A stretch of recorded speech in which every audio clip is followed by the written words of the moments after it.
Hello friends, मैं विकास कुमार आप सभी का स्वागत करता हूं my YouTube channel Mathura coaching centre में। तो दोस्तों, आज हम देखने वाले हैं एसएससी जीडी के लिए दोस्तों टॉप 5 मैथ के क्वेश्चन। चलिए दोस्तों, आज की क्लास स्टार्ट करते हैं बिना देरी के। देखिए दोस्तों, हमारा पहला क्वेश्चन स्क्रीन पर आ चुका है। क्वेश्चन नंबर 1 देखिए क्या कहना चाहता है। दो संख्याओं का अनुपात 3:2 है। यदि पहली और दूसरी संख्या से क्रमशः 8 और 6 घटाया जाता है तो यह अनुपात 8:5 हो जाता है। संख्या ज्ञात कीजिए। ठीक है, तो भाई क्वेश्चन इजी है। देखिए, कोई दो संख्याएं हैं जिनका आपको अनुपात दे रखा है 3:2। ठीक है, अब देखिए अनुपात दे रखा है तो भाई अनुपात क्या होता है, इनमें जो बीच में जो संख्या दोस्तों कॉमन होगी, यानी जैसे हम दोस्तों एचसीएफ बोलते हैं, वो इनमें से दोस्तों निकाल ली गई है। ठीक है, जो कॉमन थी, अगर मैं मान लूँ कि वो दोस्तों एचसीएफ है या कॉमन संख्या थी, मैंने मान ली वो एक्स। ठीक है, तो भाई वो संख्या क्या हो जाएंगी, वो संख्या हो जाएंगी 3x और 2x। ठीक है, इतना आप समझ गए। अब इसमें क्या होता है, आगे क्वेश्चन में बोला उसने, यदि पहली और दूसरी संख्या में से क्रमशः 8 और 6 को घटाया जाता है, यानी ये पहली संख्या है, ये दूसरी संख्या है, इनमें से दोस्तों पहली संख्या में से 8 घटाया जाता है और दूसरी में से 6 घटाने पर दोस्तों जो अनुपात बनता है वो बनता है 8:5। ठीक है, इसका कहने का मतलब ये है 3x माइनस के 8 अपॉन में 2x माइनस के 6 इक्वल टू दोस्तों कितना है 8:5।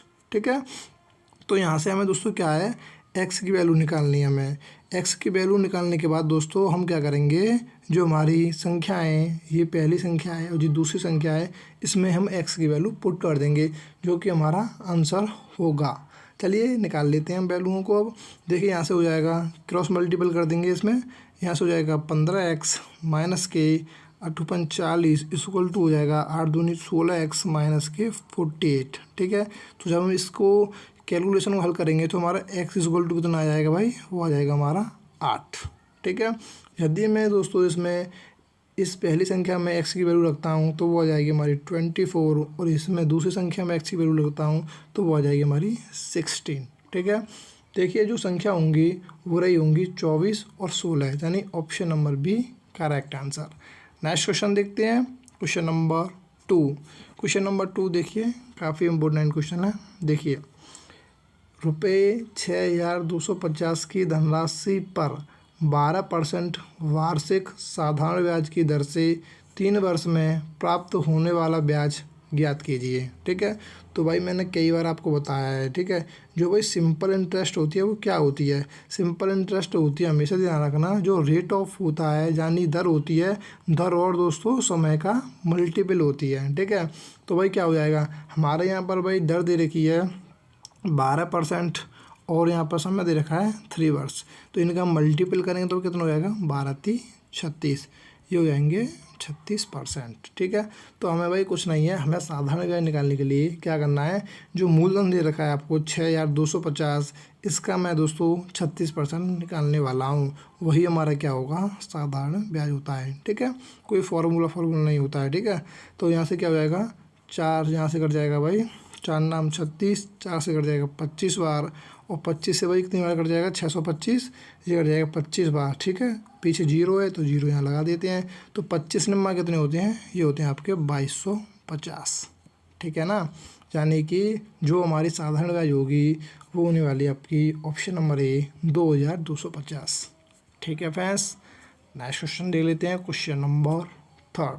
देखिए क्वेश्चन नंबर 3 क्या कहता है, एक परीक्षा में सुनीता के प्राप्तांक अनीता के प्राप्तांकों के 90% के बराबर थे, जबकि अनीता के प्राप्तांक विनीता के प्राप्तांकों के 110% के बराबर थे।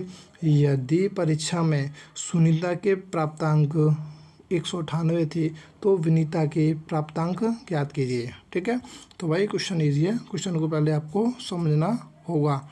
ठीक है, देखिए क्वेश्चन हमारा ये क्या कहना चाह रहा है, क्वेश्चन ये कहता है, देखिए सुनीता एक और एक यहाँ पर 3 है, तीन यहाँ पे स्टूडेंट हैं या कोई भी है, तो यहाँ पे 3 पर्सन है।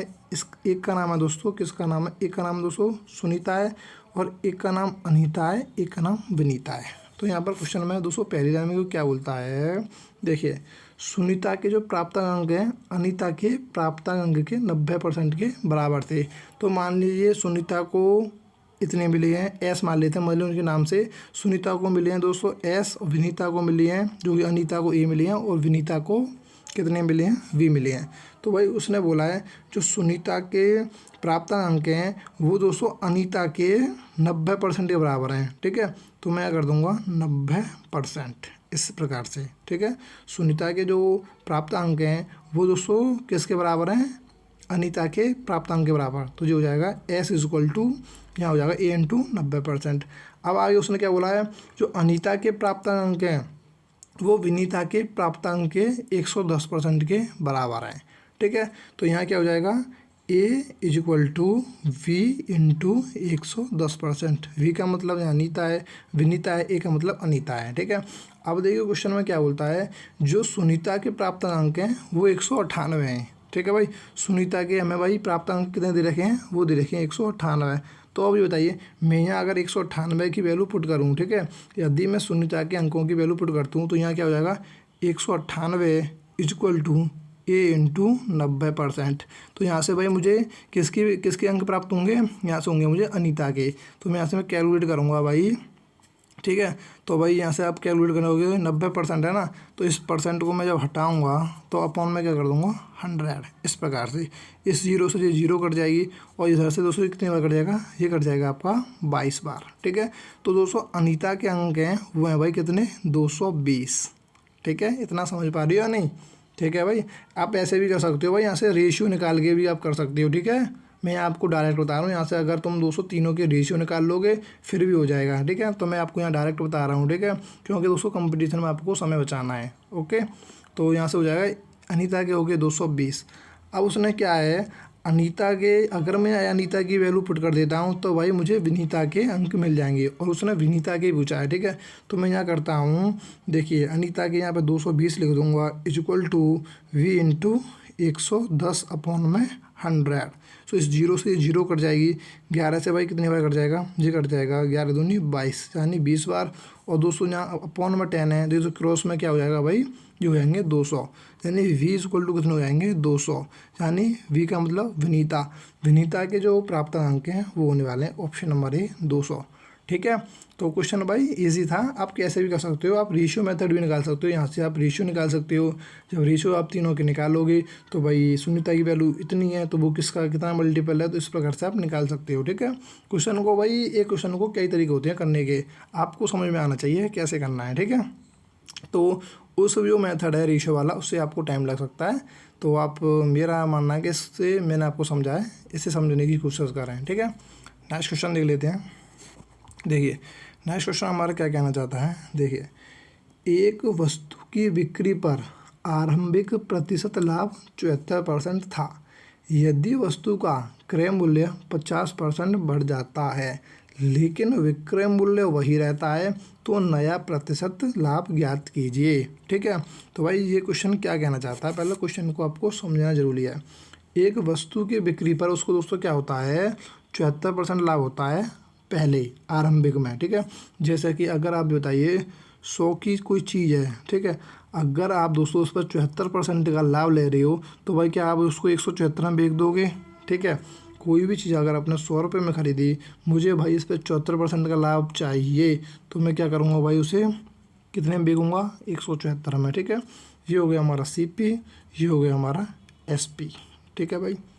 अब आगे क्वेश्चन में क्या बोलता है, यदि वस्तु का क्रय मूल्य 50% बढ़ जाता है, ठीक है।